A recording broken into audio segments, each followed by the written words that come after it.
The opening sequence, really, the jumping out of the plane and setting Seoul. What were the challenges of kind of establishing the look for the opening of the film, which is really sets the tone of the film?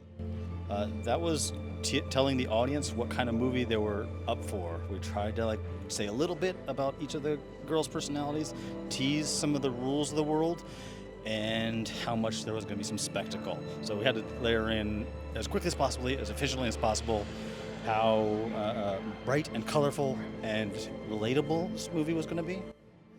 Was there anything particularly challenging, a look or a character that you found a little more challenging? I think the character ranges of their faces was really the most challenging. They go from, like Josh said, sincere, but they go wacky and wild, and eyes and mouths that defy, sort of logic. So I think that was one of our big challenges.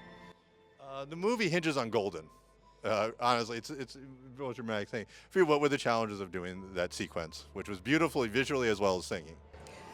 It was definitely a challenge to create all of her outfits for Rumi specifically, but most of the girls, we had to create over 20 outfits for each of the girls.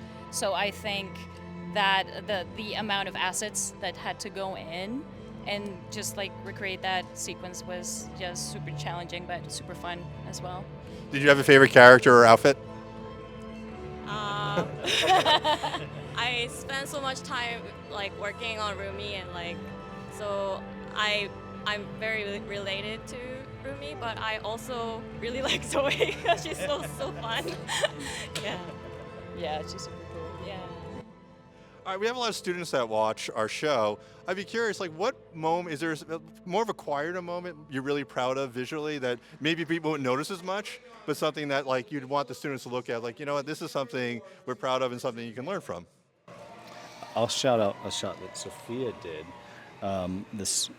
Sophia was the very first animator on the show and the last one on the show as well.